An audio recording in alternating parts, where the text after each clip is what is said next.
I picked this house because I like the color of the siding with the white trim, and the flower beds in front had a nice shape to them.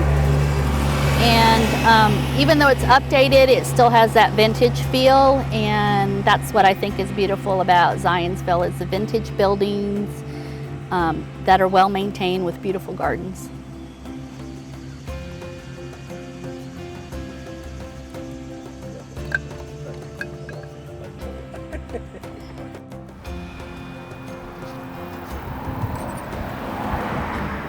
What I was going for was this look down this long street into this hazy sky. Not really painting it in fine detail, but more just an impression of the way the scene looked. When we come outside, there's so much information, it can be overwhelming. So having a clear idea of what it is you want to paint, how you want to paint it, is the key. You need that from the beginning. So in this painting, the center of interest is through the middle here, where I've got more of a sense of sunlight, the light striking the stripe in the road, then up into this, a little more chroma here. I want you to see the power lines, but I don't really want you to dwell on them. I just want you to have this sense of, here's this really humid, hot day with this dramatic sky. I'm painting under a bridge looking out across the river. This morning when I came in, it was really neat because there was this atmosphere, and it was you know, it had the overcast, all the colors were really cool looking. And underneath the bridge, while you're underneath here, it's really hard to find a good value change when you're out painting in a gray light or a blue sky.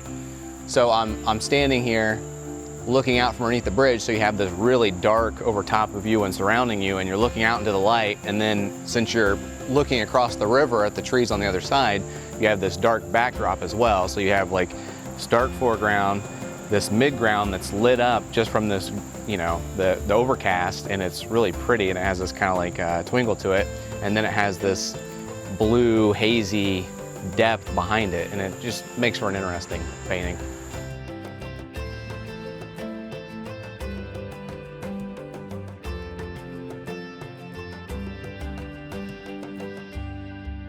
Yeah, always do a sketch first to plan what you're going to do.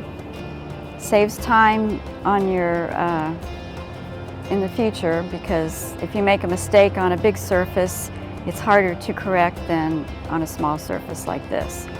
I'm going to be using vine charcoal just to make little marks to place all the objects.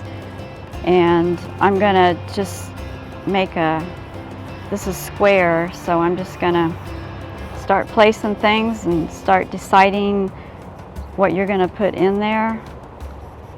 There's a building, there's a gazebo in the background with some light on it that might be kind of fun, along with that big pine tree.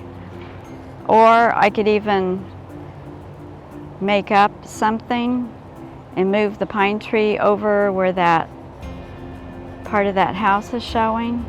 And then there's that red tree, put some color in it. And then all the yellows behind the pine tree over there. If you think it's okay to move things around to make it better. Hardly anything is set up just perfect in nature for a painting to be done within four corners. So I love to just move things around and make things up. Oh, I'm gonna put this right here as reference to keep whatever ideas I had when I was doing this, so I keep on track with it. Because the light is going to change, but this is my initial thoughts on what I'm going to do. It's a really complicated scene that I chose, but I made it up. So I don't even see that tree that's closest to us and that other really russet looking pine tree over there. I just kind of made up a scene in the background. And sometimes, even at the end, I stop looking at the scene And I just look at what I'm doing and thinking, this needs to be here and that needs to be there. And you just start designing what's not there, but it makes it look better. Just that thought process of seeing an area and making something the sweet spot, you know, make something the star of the show, as I think Andy Evanson says, you know, with his watercolors. So I think that's something that's really important, just to give yourself a focus, give yourself a plan of attack. Because one of the hardest things with plein air is making a decision on what to do, right? The whole classic analogy of getting a sip of water out of a fire hydrant exhaust, right? You know, it's hard.